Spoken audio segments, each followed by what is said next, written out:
Of course Kolento watches SilverName stream. Speaks Russian. It just makes sense. I don't know why, but that like little look he gave to camera after he said that just creased me up. Like I was laughing for a good 15 seconds after that. I don't know why. It's the typical Kolento, why would you ask me a question? Right. Why is he so funny? I enjoy Kolento enormously. I think we've established that as the weeks have gone on. See the protects down below. That Divine Shield bubble around a class means it was protected during the ban phase and was ineligible to be the target of that. So both players protecting Priest. Highlander Hunter banned away from SilverName's side, and the Warrior banned away from Kolento's side. And I had a big question mark above my head when I thought about this at the start, but it does make some sense where Druid and Shaman both, I feel like, can struggle to Highlander Hunter just because of the nature of the way the tempo lines up. Like, Druid pretty much always is going to struggle to the way that Siamat and Dino Tamer Brand work. They're just big damage points that you don't have super efficient ways to clear. Right. And so I think that's an important note for Kolento in the matchup where, honestly, Shaman, I think, is pretty good against Hunter, but it does fall to some of those similar factors where it's like, if they're able to get ahead, it's really tough to wrestle that board back. But that is all to come. For the meantime, we have the two protected decks, the two priests going up against each other in game number 1. This is a very common occurrence in Hearthstone Grandmasters. Priest, the power deck in the format right now. Most players are choosing to protect it. We're seeing 1 or 2 variations from that. And then past that point, we're also just seeing most players just choose to queue it up game 1. The power deck. Extreme. Priest. It's a Hearthstone deck, not an energy drink, Admirable. That's where you're wrong, Subtle. It's Power Priest.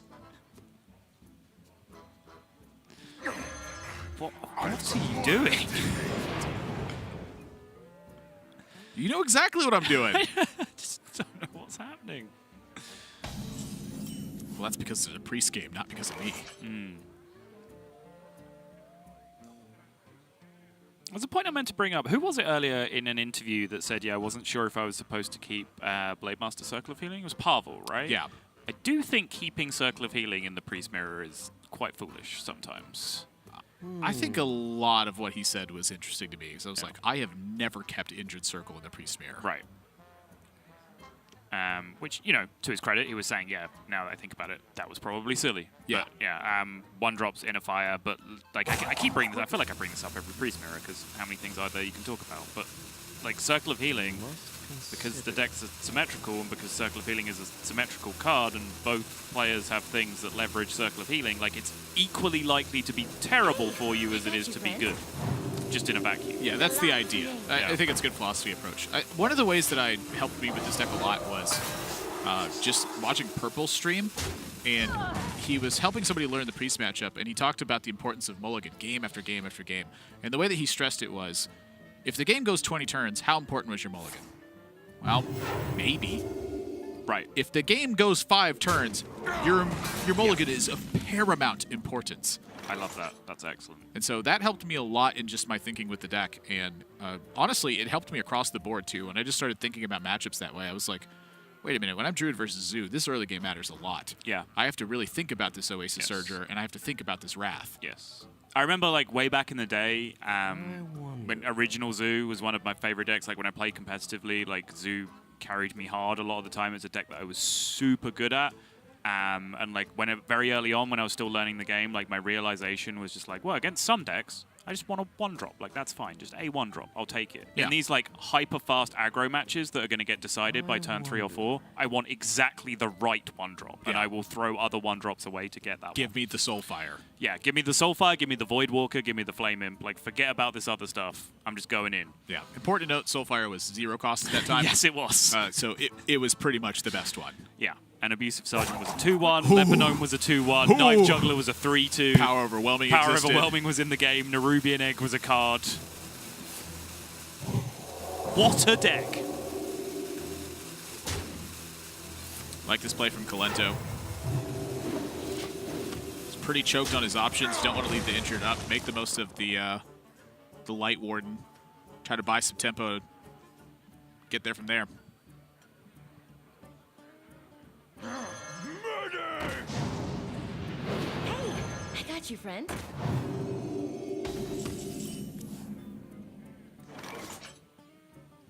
beaming sidekick does seem like the kind of friend that would say that your plays are phenomenal.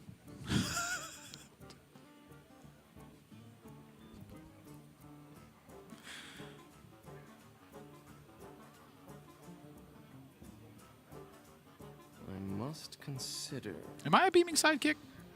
I'm asking for a friend. No, you're a belligerent gnome. Oh, I don't okay. know how many Yeah. times we have to establish this.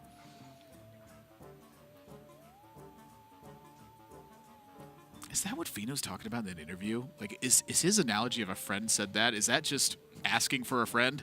I must consider. The voice in Fino's head just told him that his own plays are phenomenal. Like when you ask the embarrassing question, you're like, I'm asking for a friend. But you actually mean yourself. Yeah. So when he says, my friends said that my plays are phenomenal. Yeah, like he's just sitting there gaming and he's owning people and he's like, this is pro gaming. Drinking my can of Power Priest.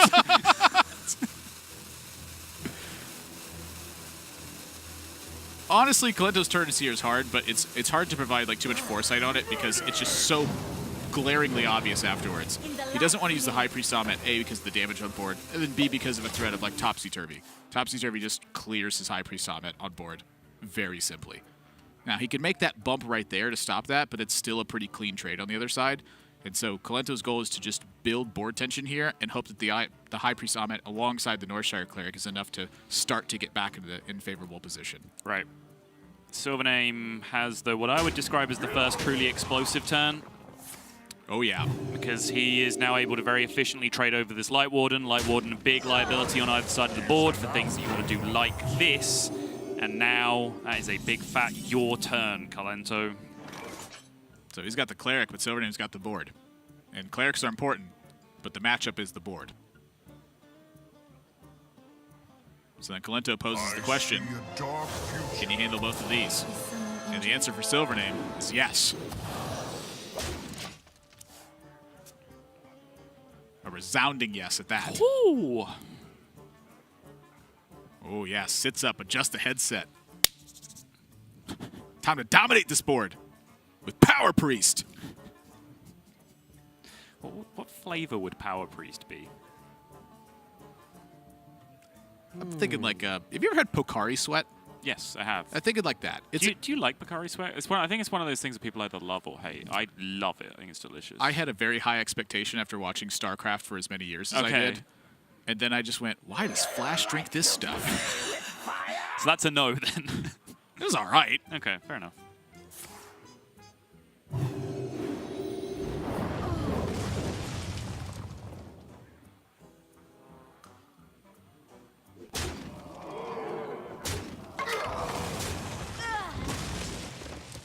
Bye-bye board. Thinking of a draw for Kolento. Psycho? I saw the 0 and I was like, it's the circle! Yeah, Circle of Healing was the obvious one. I think maybe Psychopomp getting the Armet back gives you options, but then you just kind of have to commit this 1/7 Cleric to the board as well to get an advantage of it, and then you lose your second Cleric, and then the game's kind of over. So yeah, on reflection, probably just exactly Circle. Oh, you got one more chance. I think it's still go in time. Like, how much damage do you take, I guess, is the question. Does the extra mana on the following turn give you better options for... Are you seeing whether you just fish this turn for the Circle of Healing? Yeah, exactly. Like, Sure. this perfect circle outcomes on the following turn still yield the same result. Yeah. Is someone injured? Yeah, my guess would be on no as well. Yeah, that's Just both bait 0 mana cards. yeah. Couldn't be more disappointing. Quickly. Both players' hand just costs 0. SilverName's board costs a lot, and that's very important. Yeah.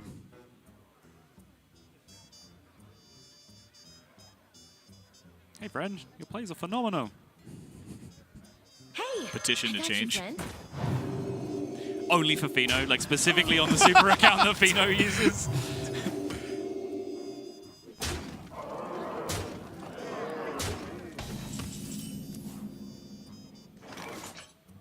Wow, wow. One more try. Oh, Northshires are gone. Yep. Hey, wait. Psychopomp, heal, Circle of Healing. Yep. Yeah, that one needs to wait a turn.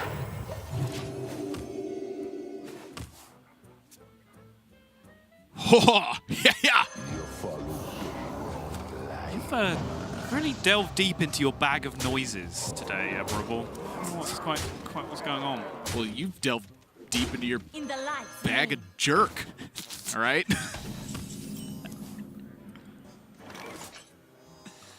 You have best. Game 1, SilverName. Priest Mirror is out of the way. And SilverName, big advantage, big potential upset as well. I guess you have to call it in terms of the league standings. Of course, they're both high-quality players, but I think both in terms of long-time competitive pedigree. Of course, they're both big streamers, but out of the two of them, Kolento is the one who has had more success. Not to say that SilverName hasn't had it. I remember casting a final of an event that he was in, where he qualified through a big open field and got there, I believe, lost to AKA Wonder in that final. I can't remember what event it was now, but never mind.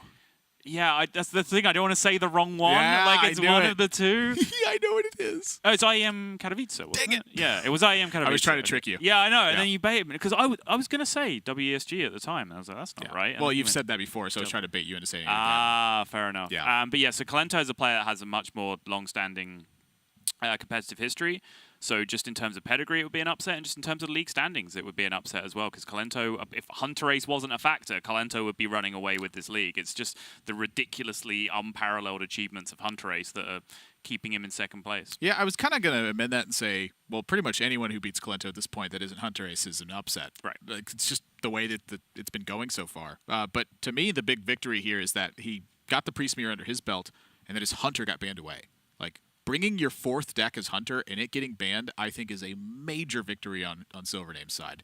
And so that, to me, spells, even without the game one, foretold in terms of the result, an edge over to SilverName in that position. I think you're very, very right. All right, so we got to go to a break. And when we come back, our featured match is going to be kicking off for game number 2. Kolento taking on SilverName this one. If he wants to keep that winning streak alive, he needs 2 big wins in a row. Stay tuned.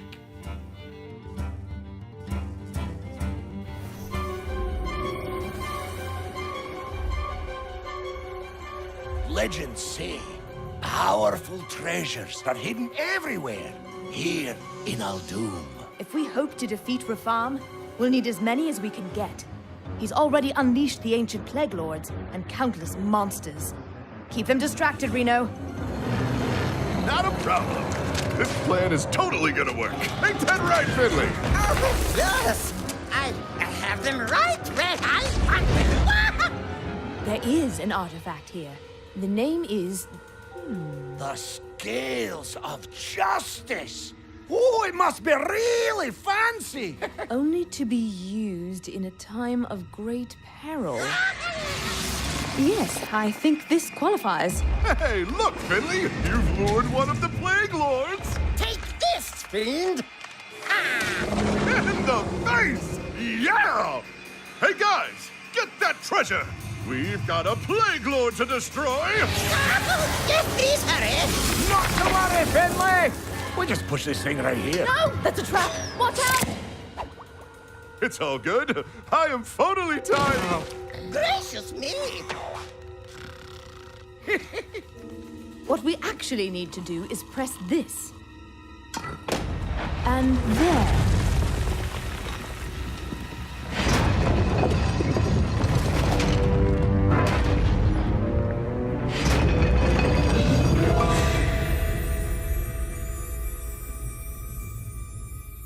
A fish. No! It's the Scales of Justice! Ah, who wants to use it first? Oh, I do. Me.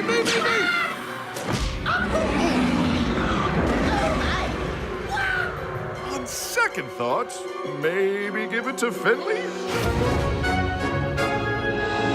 All you had to do was hold a rope. Here we go, blaming the tall, ruggedly handsome guy again.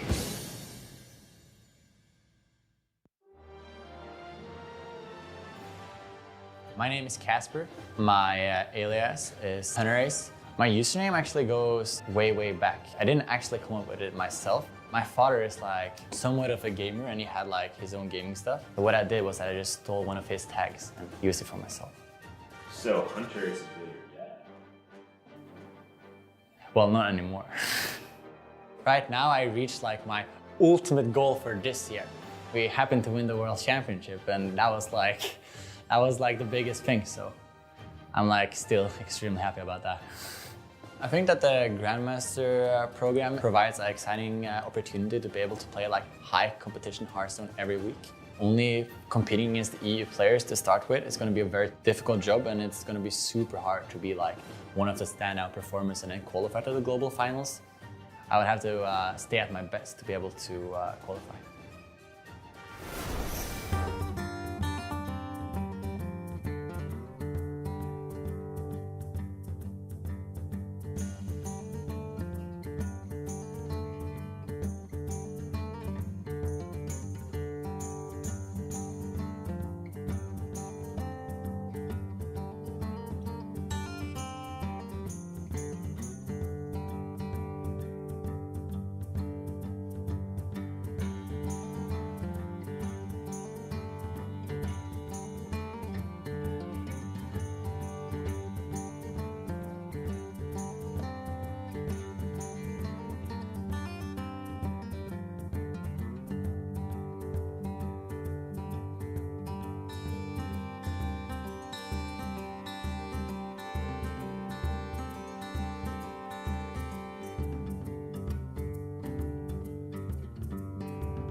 It's Hearthstone Grandmasters for Europe. We're in our featured match of the day right now, taking place between Kolento and SilverName. I'm Nathan, that's Admiral Zamora, joined by Simon Sato-Welch. You look at me funny right now, and I have no idea why. Oh, you nearly messed up your own name that time. It's usually mine. I'm having an off day. Okay. The whole day's been quite unusual. Okay. Like, there's been a ton of, like, super crazy matchups. Yeah. Like, we saw the colossal, probably the biggest blunder I've ever seen take place with Psycho's match. TJ would have a Jaw Dude story to tell you in this situation, I think. This is worse. Okay. I'm saying it. All right. Yeah, I'll post the Jaw Dude story on Twitter. I mean, I feel for him actually in that spot. Sometimes you brain fart. Otherwise, let's get into game number 2, where SilverName has queued up Warrior here, but he's brought Bomb Warrior this week, and I keep saying it week after week. I still like this deck. I do not. You're going to have to justify that statement to me. What does it do better than other Warrior decks that you could do? So there's two things. Because let me caveat that statement as well first. Why would you bring like the middle ground deck over outright aggressive Warrior or outright control Warrior? Okay, so first is I dislike Bloodsworn Mercenary Warrior. Sure. I think that maybe with one more expansion and a few more aggressive cards, it gets there. Right now, though, you're just purely relying on Bloodsworn Mercenary. That's it. For Bomb Warrior, there's a couple reasons why I like it. Number one is I still think this deck has game because the nature that we've been seeing Warrior take is when it has aggressive starts and capitalizes on it, that's when it wins games. Mm-hmm. We've been seeing it struggle in a lot of other situations, like a lot of close calls, a lot of brawls that are super important towards the middle stage. That's going to be the nature of Warrior a lot of times. But I think specifically against Priest, it makes a lot of sense because you have a lot of coin into 3-cost minions that can give them trouble. And that's something Warrior does not have right now. It relies purely on removal. And so I guess one of my questions I have about Bomb Warrior is the build itself, where right now the versions of Bomb Warrior that have been played the most, they've moved away from Shield Slam. And I'm not sure that's correct. Like, having more aggressive options I don't think necessarily means that you should move Bomb Warrior towards a more aggressive deck. And I guess that's where I'm really torn. Okay. Is I want to play Frightened Flunkies, I want to play Tomb Wardens, I want to play Armageddon, I want to curve out, etc. Just something's not adding up. And for SilverName, he hasn't brought the Shield Slams. Again, I have liked this for the most part. But this game, nothing was beating this one. In the light's name. Kolento's got the goods. Yeah, 3/3s are fairly unimpressive against this board state. That Wrench Caliber might just be able to swing some of the board back afterwards, but yeah, so it's going to be an uphill struggle. The goal for SilverName is land a brawl at some point. Yeah, that's the way back into the game. Mm-hmm.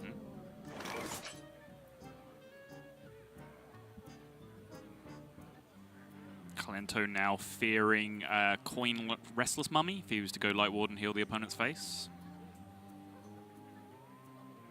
Still keeps a Cleric in that world. I must consider. Could just heal opponent's face and not play the second Light Ward too. Absolutely. I think that's a big consideration. When I say that playing the second Light Warden, he's thinking about Restless Mummy. It's weirdly better just to not play it against that specific outcome. But then does he leave himself a little bit too slow against Wrench Caliber in that world. Is he thinking about Divine Spirit right now? Sure. I think if you In feel the a matchup light's is name. unfavored, one of the best ways to do that is to compound the issue. So Coin Restless Mummy here hurts. That takes away Coin Brawl potential. Well, I think the big kicker is that if he doesn't make this play, he is just kind of underdeveloping into Wrench Caliber, right? In which case, then there's 4 cards that are really good against him on that turn. Because Coin Restless Mummy would still be relatively effective in that position, but he's leaving himself vulnerable to Coin Wrench Caliber if he just has 1 Cleric on board. This way he just gets to keep pushing damage.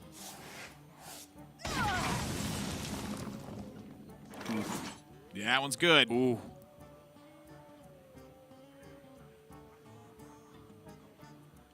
Protects the board. Bolsters Light Warden. Gives you a card. You just can't ask for much more from a 4-mana turn. Right. It's like mid-range decks strive to make this happen at some point in the game. Can just, yeah, I was gonna say, you can just Hero Power instead. Oh yeah, I preferred the hero power here. Yeah.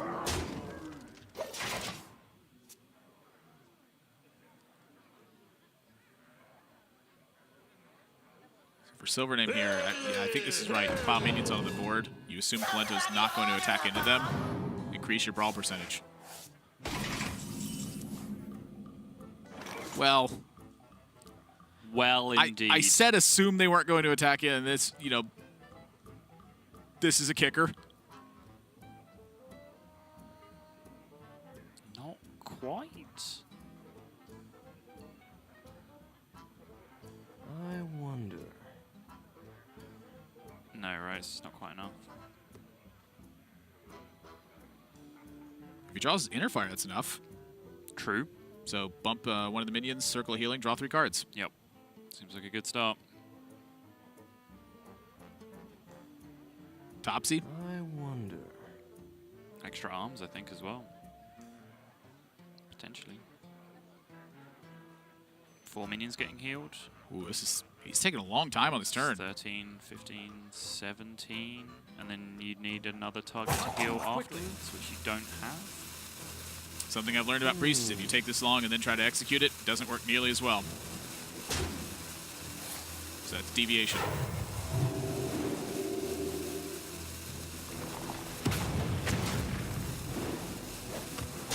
That would have been lethal.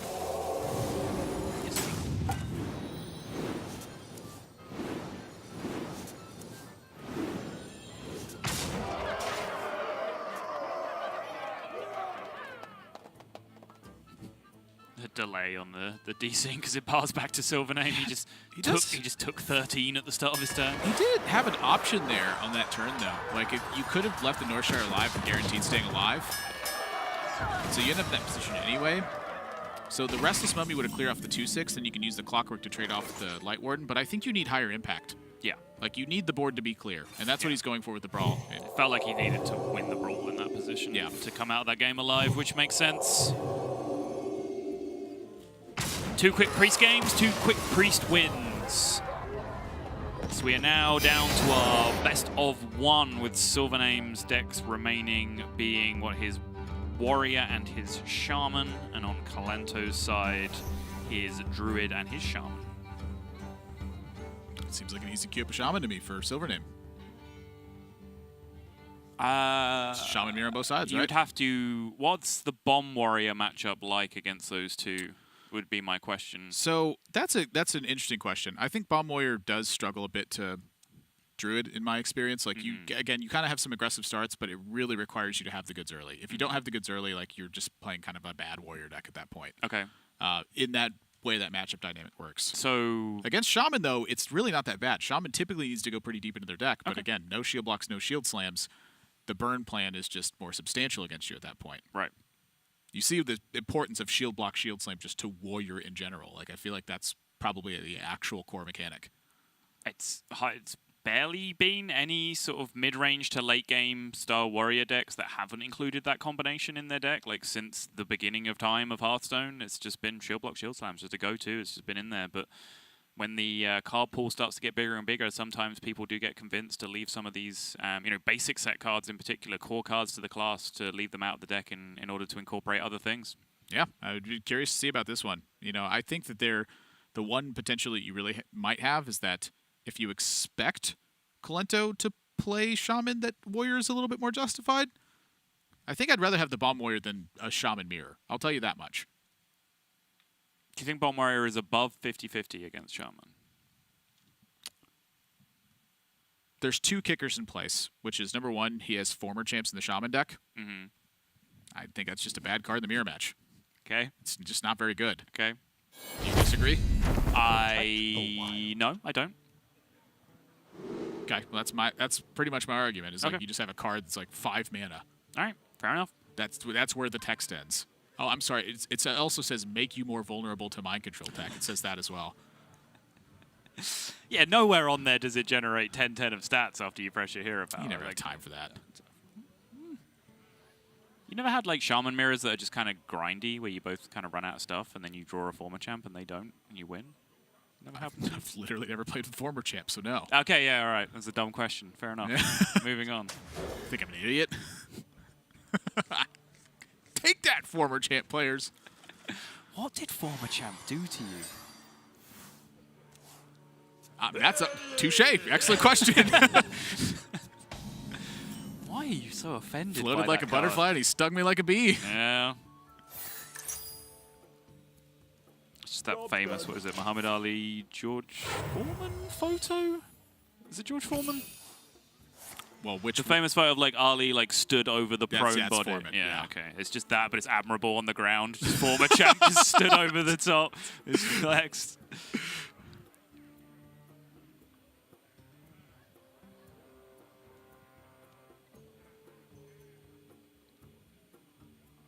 That's a tough choice.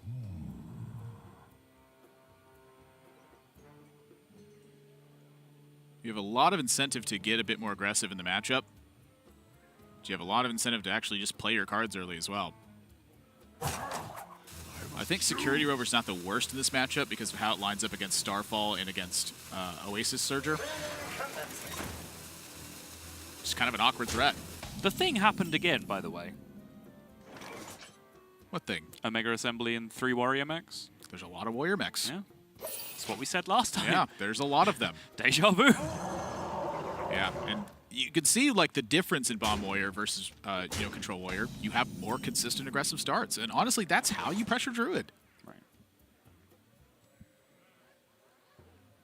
This Elefante is going to live, and then that Wrench Caliber, woo! Gonna get to work.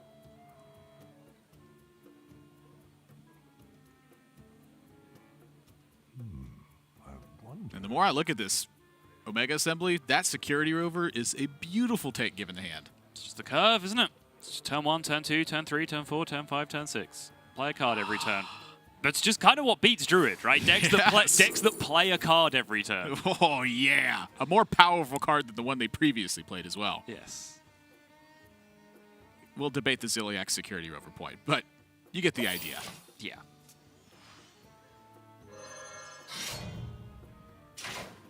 Card played. Face hit. Bombs shuffled. Turn kinda dead. The Important pickup though. Yeah, Druid of the Scythe. Weird choice, unconventional choice. Not really a go-to off the, I've done it again, Worthy Expedition from Kolento, but yeah, much needed. He knows that he can't let that Alec survive for multiple turns. The one turn it lived was already bad enough for him.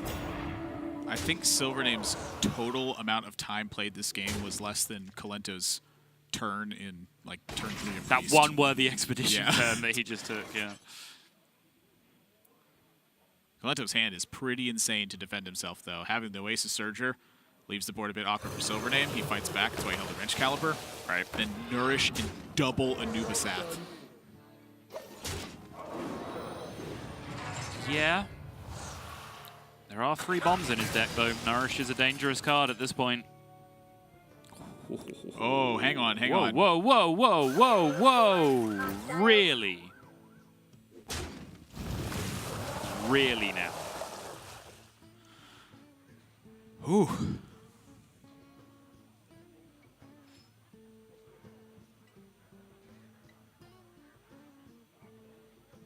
was a really spicy looking Dynamatic. It on was. the I still like the security rover. It's just so awkward versus Druid. Sure. Like, just what do they do to kill this cleanly? Like, everything they have is like a double hit, or it's just under 6 attack. I guess you're right. So I was also being blinded by the fact that Dynamatic just represented 1 extra damage in play against like weak things that Kolento might need to do, like Nourish. But I think you're right. Just in terms of difficulty, like in terms of security of the amount of damage going through, if you'll excuse the pun, then yes, the Rover is significantly better. What about 3 Anubis defenders?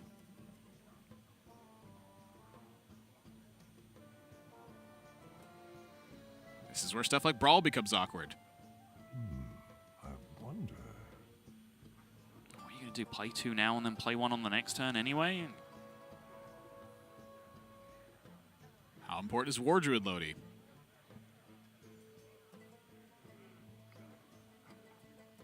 The aggressive start from SilverName has got Kolento having to answer a lot of questions. Right.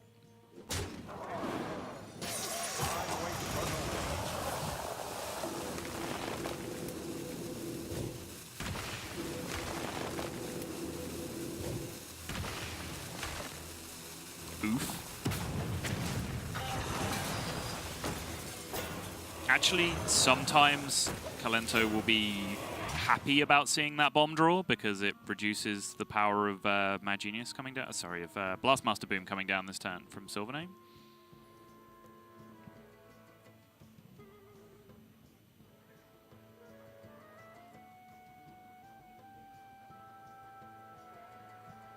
Yeah, I was wondering why Warpath was perhaps the first instinct there. Just trying to represent like a bluff potential, maybe. Like, I'm going to play this real quick. Ah, wait, never mind. There's just like no way you would Warpath in that spot, right? Right. It just wasn't good. Just was not effective in any way.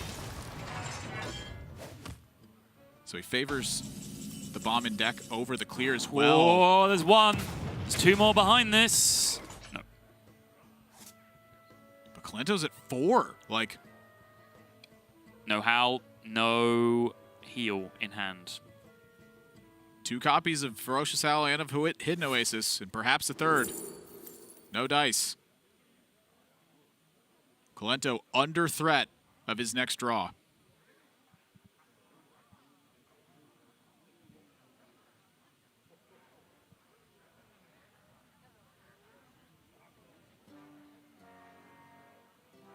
What to do?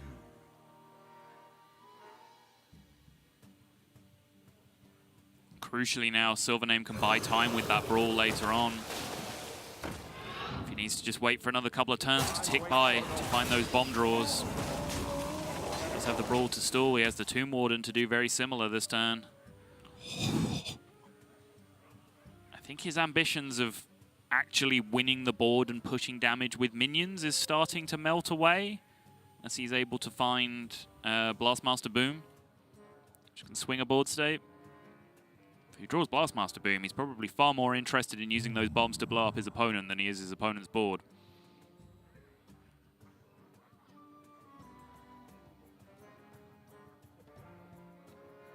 So to me, this now feels like a stall for time and wait for bombs kind of game. Yeah, it's the best way to do that. I mean, it felt like our Megadillo, but I'm thinking about Starfall as well.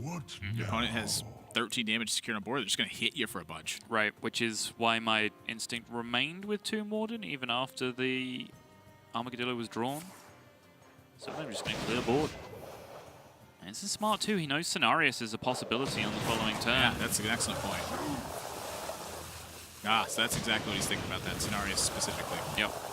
Just doesn't want to leave those minions in play to get buffed up, push tons of damage. I think he hit it.